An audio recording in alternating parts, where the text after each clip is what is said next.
I will read again from the book of 1 Corinthians that we've been looking at in the last few clips. And I'm going to start reading this time from verse 17. For Christ, that's 1 Corinthians chapter 1 from verse 17. For Christ sent me not to baptize, but to preach the gospel, not with wisdom of word, lest the cross of Christ should be made of none effect. Now, that's what the enemy wants. The devil knows.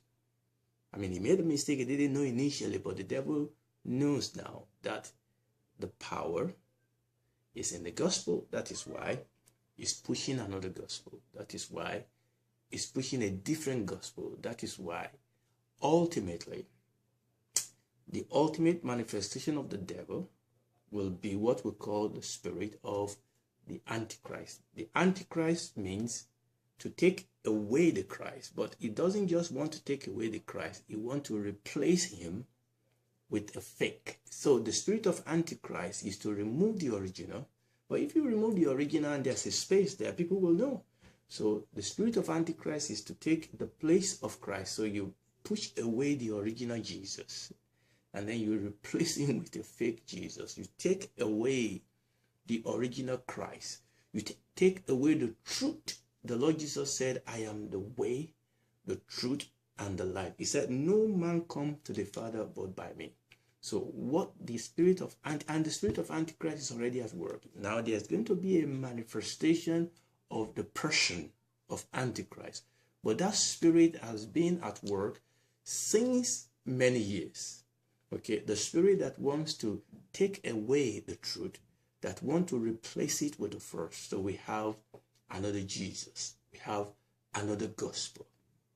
And the Bible says, where we are reading here, that our desire as a church, as a Christian, is that we don't allow anything to make the cross of Christ to be of no effect. Because when you take away, if the center does not hold, the whole building will collapse.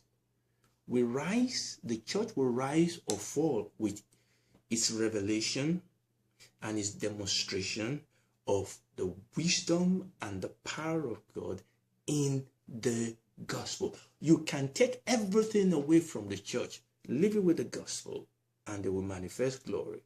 They will manifest power. The Bible says that the whole creation is waiting for the manifestation of the sons of God. Okay, the Bible says in the book of Philippians chapter 1 that we are living in the middle of what? A crooked and perverse generation, among whom we shine. How? Holding forth the word of life. The word of life. How do we shine?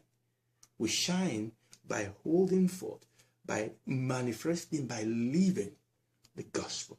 Praise the Lord. Verse 18 says, for the preaching of the cross is to them that perish foolishness, but unto us which are saved, it is the power. The gospel is the power. It's not the road to the power. It's not the key to the power. The gospel is a deposit of God's power.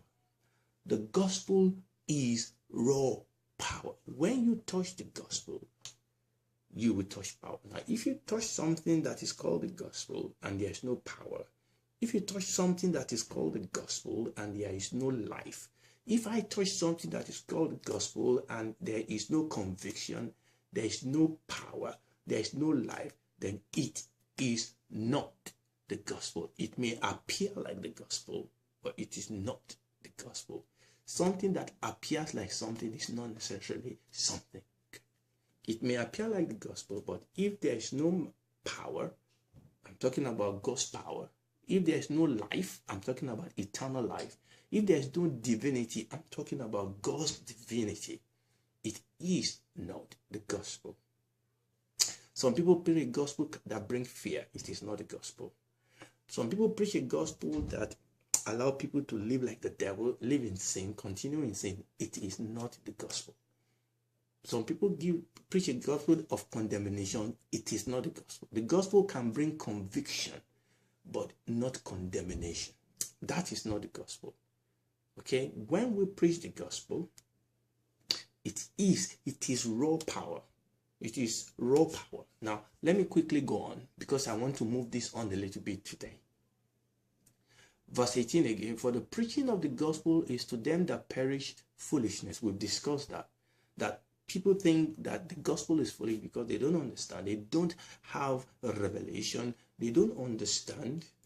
They are looking at the gospel as a story. You know, once upon a time, the gospel has never been, will never be a once upon a time.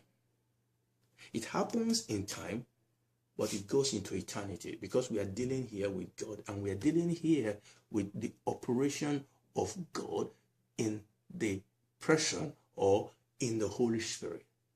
Okay? So to the world, it may look like it's all foolishness. You know, I remember there was once when, some of you may know that I'm a medical doctor. I remember when I first graduated and I was working as an apprentice with a surgeon. I remember when I'm assisting him, there are some things he does. You know, he's trying to suture some tissue together, and it seems to, that's what I thought. I thought he was missing his steps. I thought he was missing the suture. I was to learn later that he did that intentionally because he was not missing the suture. He was actually trying to align it together. But for me, it sounds foolish because I didn't understand what he was trying to do. It sounded like he was missing the point. But once I understood that it was not an act in missing the point, but really it was working as a specialist in his field, then it's no more foolish. And it's the same thing. Oftentimes, you know, sometimes we change the gospel because we want to please the world. The world does not have the specialty to judge the gospel. You know, sometimes we move from the truth of the gospel because we want to please the world, and we become powerless. And we ended up not pleasing the world anyway. Because the one thing that makes us peculiar, the one thing that makes us glorious, that makes us powerful, the one thing we have to offer to the world, we hide it. The Bible says that nobody light a candle and hide it under a bushel. The light upon our candle is the gospel. Never you hide it under a bushel. Now, let's be sincere. The gospel is a two-edged sword. I mentioned this in one of the clips. Some people, it will make them mad. Some people, it will make them mad because they have the spirit of the devil in them, and the devil knows that his time is short. Yes, we understand that. But we are not going to change the gospel to please the devil. In fact, we enjoy it when we minister the gospel and it runs the devil out of his hiding places. Okay, one of the way the Bible says that for this purpose the Son of God was manifested to destroy the works of the devil. And the Bible says now unto principalities and power might be made known the manifold wisdom of God by the church. So as the gospel is a blessing to us, it's also a judgment to darkness. That's fine. That's absolutely fine. Praise the Lord. And we are not going to change the gospel to please the devil. Hallelujah. So let's read verse 18. For the preaching of the gospel is to them that perisheth foolishness, but to us which are saved, it is the power of God. Now, I'm going to jump down a little bit. There are a couple of things we could say over there, but we will jump down. So let's say, hallelujah.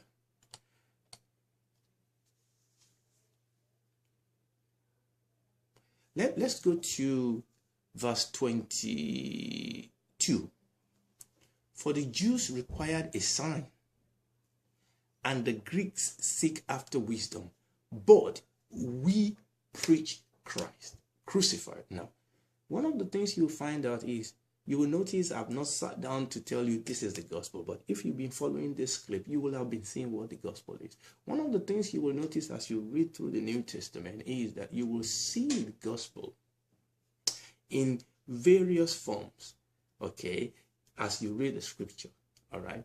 And you will see one part of it there, one part of this there, and it all comes together. Now, what we are reading here is very important.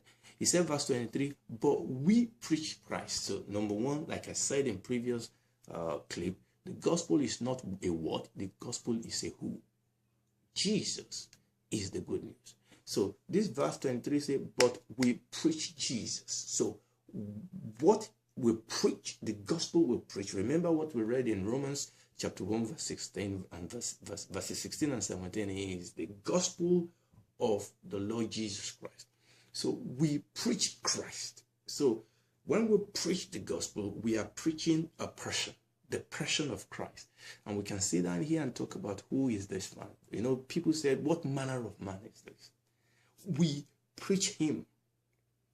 But what do we preach about Christ? We preach Christ crucified. And that is one of the aspects of the gospel. And we're gonna look at this in a fuller dimension. You know, oftentimes you see the gospel, you see different aspects of the gospel from different angles as you study the scripture, depending on what issue that area of the scripture is dealing with. So it says, but we preach Christ crucified. Unto the Jews a stumbling block, unto the Greeks foolishness, but unto them which are called, both Jews and Greek, Christ the power of God and the wisdom of God. So why is the gospel raw power? Is because the gospel is Christ. Christ, the power of God. Christ, the wisdom of God. So in the gospel is a deposit. The gospel is a grand manifestation. It's a grand revelation of God's power and God's wisdom in the person of the Lord Jesus Christ. Him we preach, warning every man. Paul said in the book of Colossians, Christ, him crucified. Okay, but unto them, verse 24, which are called both Jews and Greek, Christ, the power of God and the wisdom of God. Let me finish by this clip by reading verse 30. But of God are you in Christ Jesus. You see, the gospel is you in Christ. Okay, so we preach Christ, and you coming into that story, you coming into that event, you coming into that mix. Now, when you come in, it's not a mixture, it's a compound reaction. So when we collide with the gospel, we are not talking about a mixture. You know, when there's a mixture, all the different aspects of the mixture don't really mix. You can separate them. But when we talk about the compound reaction, when we talk about the compound reaction between two elements, there's a fusion, and in that reaction, power is generated. Hallelujah. But of God are we, and you, am I in Christ Jesus, who of God is made unto us wisdom. So when we come in contact with this gospel, that power become unto us wisdom. So we become the wisdom of God. We walk in righteousness, in sanctification. We enjoy redemption because power is made available.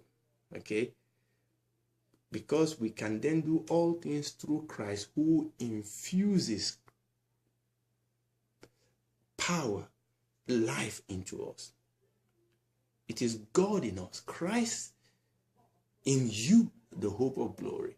So the power, which is Christ, get deposited in us believers, and we can work in wisdom in him, by his grace, by his power. We can walk in righteousness in him, by his grace, by his power. We can walk in holiness, in sanctification in him, by his power. You see, I was crucified with Christ. It is no longer I that live, but Christ that lives in me. Praise God.